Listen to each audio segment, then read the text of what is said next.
माता दी भक्तजनों, आज मैं आपके साथ छठ पूजा से जुड़ी कुछ मान्यताओं और कुछ किंवदंतियों की चर्चा करूंगी। दीपावली के 6 दिन बाद मनाया जाने वाला छठ पूजा उत्तर प्रदेश और बिहार के सबसे महत्वपूर्ण त्योहारों में से एक है। यह दोनों राज्य भारत के उत्तर पूर्व भाग में स्थित है। यूपी बिहार के अलावा छठ पूजा नेपाल के तराई क्षेत्रों में भी धूमधाम से मनाया जाता है। झारखंड में भी इस पर्व को मनाया जाता है। अब तो विदेशों में भी बहुत ही धूमधाम के साथ इस त्योहार को मनाया जाने लगा है। इस त्योहार में भगवान सूर्य और छठ माता की आराधना की जाती है। हिंदुओं के अलावा इस्लाम और अन्य धर्म के कुछ लोग भी इस त्योहार को पूरी श्रद्धा के साथ मनाते हैं। इस पर्व से जुड़ी कुछ पौराणिक और लोक कथाएं जुड़ी हुई हैं। छठ पर्व हर साल कार्तिक माह के 6वें शुक्ल पक्ष में मनाया जाता है। छठ पूजा नहाय खाए से शुरू हो जाता है, जो 3 दिनों तक चलता है।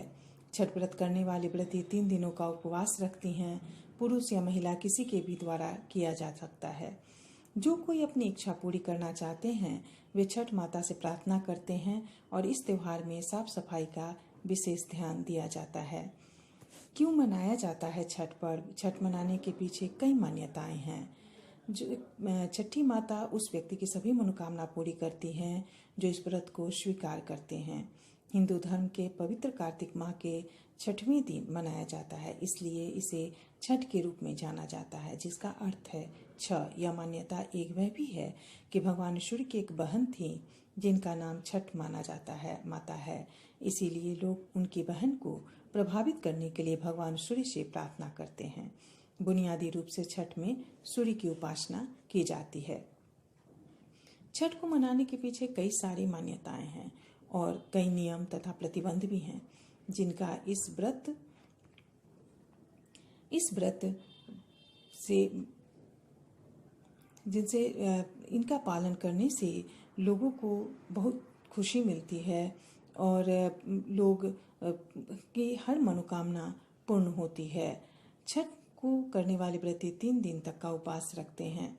जो भी छठ करने का मन बना लेता है या कोई मनोकामना रखता है, कठिन परिस्थितियों में भी वे इसे पूरा करते हैं।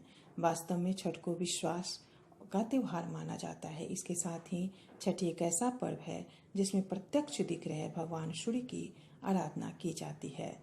महाभारत ऐसा माना जाता है कि महाभारत काल में ही छठ की शुरुआत हुई थी। एक मान्यता के अनुसार छठ पर्व की शुरुआत महाभारत काल में हुई। सूर्य पुत्र कर्ण घंटों पानी में खड़े होकर सूर्य को अर्घ्य देते थे।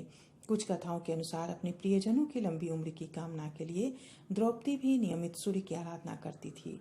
कुछ लोगों का यह भी मानना है कि लंका विजय के बाद भगवान राम और माता सीता ने रामराज की स्थापना के लिए कार्तिक माह में शुक्ल पक्ष की षष्ठी को सूर्य की पूजा की।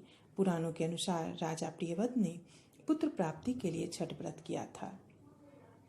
इस अवसर को मनाने के पीछे कई कहानियां हैं। यहाँ पर मैं कुछ कहानियां आपके साथ शेयर कर रही हूँ।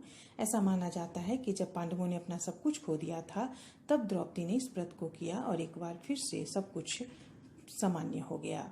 सूर्यपुत्र कर्ण भी भगवान सूर्य की प्रार्थना करने के लिए उनका ध्यान करते थे। परिणाम स्वरूप उन्होंने इन उपयोगी पाठों को सीखा। राम जी और सीता जी ने भी वनवास से लौटने पर 3 दिनों तक उपवास रखा और छठ माता की प्रार्थना की थी।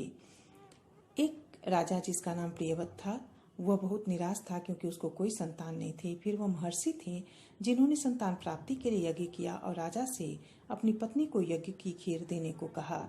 उनकी पत्नी ने वह खाया, लेकिन जब उनके बच्चे हुए तो वह मृत पैदा हुआ। राजा पूरी तरह से निराश हो गया। जब वह अपनी बेटी की अंतिम यात्रा के लिए शमशान गया तो वह खुद को ही मारना चाहता था। तभी अचानक वहां एक दिव्य महिला प्रकट हुई। वह देवसेना, जो षष्ठी या छठी के नाम से जानी जाती थी, और उसने राजा से खुद को मारने के बजाय छठ माता की प्रार्थना करने के लिए कहा। उसने बस आखिरी मौका देने की सोची। जल्द ही उन्हें एक लड़के की प्राप्ति हुई और उसे पाकर वह धन्य हो गए और वह वास्तव में अपने जीवन में खुश थे।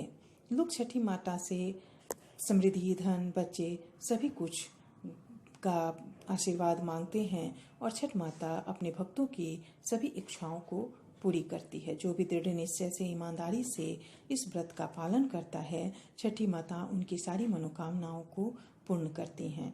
और यही कारण है कि यह त्यौहार दिन प्रतिदिन लोकप्रिय होता जा रहा है।